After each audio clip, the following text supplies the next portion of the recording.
Hello, and welcome to day 18 of 21 of our 21-day weight loss challenge.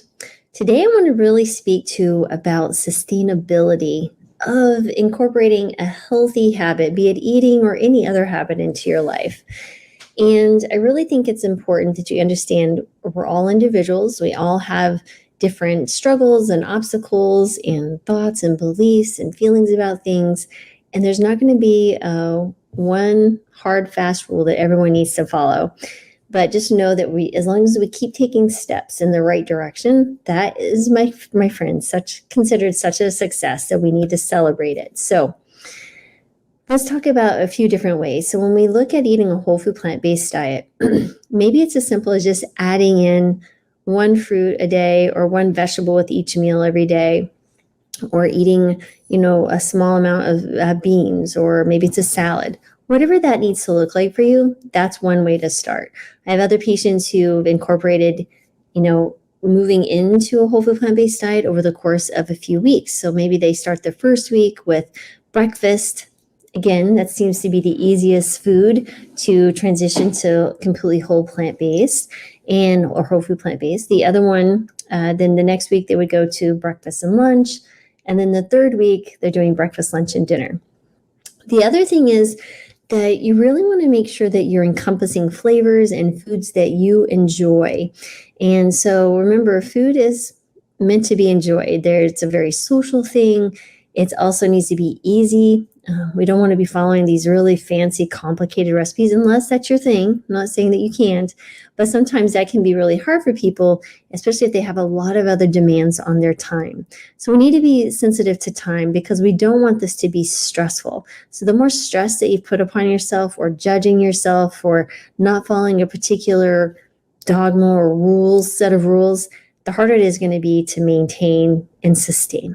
So remember, at the end of the day, this is about doing something for you and loving your body and loving yourself and feeding your health, right? Because we know that the healthier you are, not only physically, but mentally, spiritually, the more present you are going to be available to do the things that you love, be with the people that you love, and live a life that means something to you. And so one other suggestion would be to consider thinking about, what can I do that I already eat something? What can I do to make it healthier, right? So let's say that we eat pizza. You love pizza. It's like a family ritual, Friday night, pizza night, whatever. That's great. We're going to take pizza. What can we do to make the pizza healthy, right? So maybe instead of using the animal-based cheeses and all the meats and stuff, maybe we throw in tons of vegetables and some nutritional yeast, or nooch as it's called.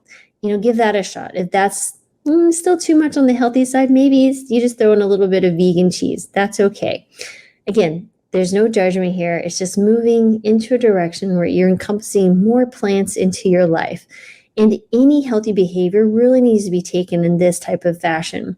Some people can just jump all in. I did personally. I went overnight plant-based. Now, was it a perfect whole food plant-based diet in the beginning? No. We utilized back then, that was like 12 years ago, some like little frozen of those little meat substitutes. They weren't all that tasty, but I had plenty of spices. But that was enough for me to get started and feel like I was building my snowball. So as I start rolling the snowball and it starts rolling, getting bigger and bigger, I was able to make a full transition and stick with it now for 12 years. And of course, as I'm learning, I was making healthier and healthier choices, and then educating patients on the same thing. So that's really important, that you want to start small if you need to. Sometimes people can start a little bit bigger, but keep it simple. So time sensitive, simplicity. And if you start developing any friction or feeling stressed about it, just sit down and kind of think about it. Why am I? Why am I resisting this? Why am I stressing about this? Because at the end of the day, the more you have resistance and you're feeling that, you're going to find that your willpower to make these changes will erode, and then you'll just give up. And that's a very common human trait. And it's okay. It's just the way us mucky, crazy humans are. We're difficult and complicated beings, and that's the beauty of it. So let me get up. Remember, I have the PDF you can download. I'm going to pull it up here real quick and go over a few different things on action steps. So one thing about changing your diet and maintaining a healthy eating pattern is really planning. So you've all heard this saying, if you fail to plan, you plan to fail. So there's a few things you can do. For the action step, you want to maybe consider choosing a meal planning app. It could be a piece of paper and a pencil. It could be a grocery list. It could be a calorie tracker. It doesn't matter. You really want to try different foods. If you maybe have a line of menus or recipes that you eat regularly, but maybe swap one out if you like diversity. But if some other people just like to continue on their particular food, that's fine too. Write down what you want to eat or plan to buy at the grocery store. That makes it easier because if you have a checklist, you're less likely to go down adventure hunting and looking for a new treasure down each aisle. And maybe eat a healthy snack before you leave. Some really interesting research showing that if you eat a healthy snack before going shopping, you make healthier choices. Makes sense. And then really it's just think about meal prepping, right? Is there anything you can do when you have a more amount of time, maybe on a Sunday afternoon or some evening that's quiet, and prep any type of heavier utilized foods like a grain or beans or something like that, and keep that in the fridge so that it has easy access. And so there's just some ideas there for you. Maybe you prefer to buy foods that have already been pre-cut and pre-washed. That's okay too. Whatever you can do to make less friction in sustaining this pattern of eating that you've embraced.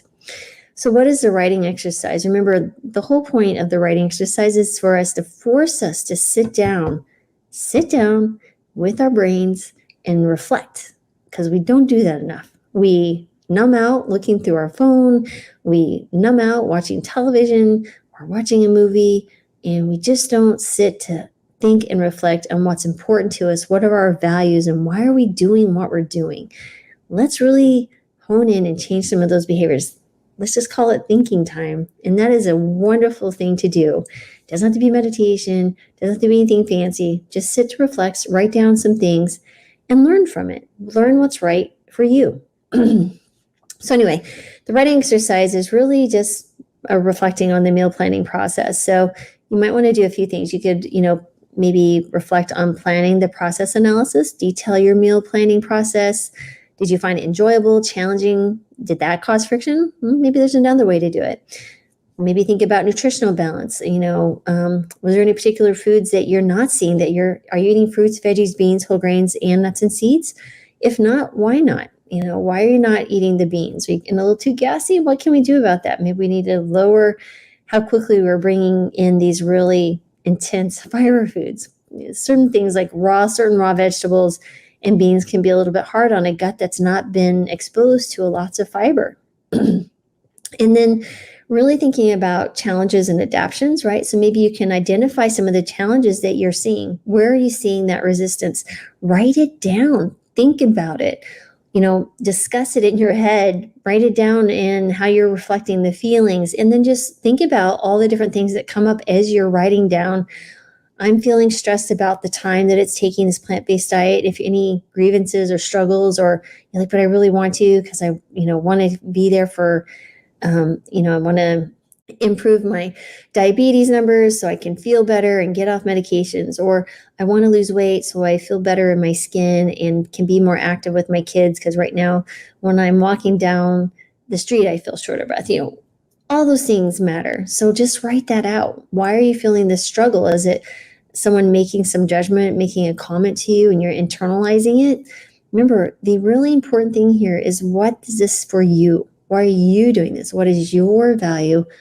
Why are you doing this? I'm hoping it's out of love for yourself so that you can be there for not only yourself, but others in your life, right? At the end of the day, we're not going to care how much money we have, everything that we've done, whatever our achievements were. It's going to be those relationships that we've had and the impact that we've had on lives and the opportunity that we have to influence someone. And we just don't know the consequences and the ripple effect that occurs. So I know that's kind of a big kind of going around in a circle, different thing I'm talking about here, but I just really wanted to emphasize how important it is to understand why you're doing something, and don't let others' opinions or decisions or expectations change in what you are feeling very strongly is right for you. It's really important. And then sustainability considerations. Okay, so maybe you've embraced this whole food plant-based diet and you've been going gung-ho for a whole week. Well, okay, can you keep up that pace? Let's be realistic. If you're finding that your things are kind of structured and falling apart, now it's becoming a place of judgment and shame because, man, I really want to do this whole food plant-based diet. I was telling everybody as I'm doing it. Now I'm just tired and frustrated, and they told me I couldn't do it, so I'm just not going to do it. I failed yet again. Stop right there. Stop the circle and circling around the drain, right? With this really negative talk. Let's change the situation and start asking why. Turn into those feelings and say, why am I struggling so hard? Who in my life is making comments, and why are they saying that? Maybe if you take the approach of asking questions about why someone might be having the perspective they will, maybe you'll come up with some answers and help you understand how you need to respond. And maybe you won't feel so much pressure on yourself to meet their expectations. Because again, at the end of the day, the only thing that matters is what you're placing on the end of your fork and putting into your body. Now, as a parent, of course, there's some little people that need you to make decisions and stuff, but in the grand scheme of things, it's you who's looking back in the mirror, and I need you to make those decisions based on your values and your desires and your goals and what you feel right for you in your life at this time. And I'm hoping it encompasses a lot more plants because a plant-based diet has been shown to be very, very healthy. And again, there's no perfect rules of everything has to be just right every single time. Now, if you're really, really sick, we might be a little bit more pushy and trying to be a little bit more compliant. But again, it's a journey. It's just a journey, and it's your journey. So I hope that was helpful. It was such a joy to, talk to you today. I hope someone resonated with that message, and I will be back tomorrow with day 19 of 21. And you guys have a wonderful, wonderful rest of your day.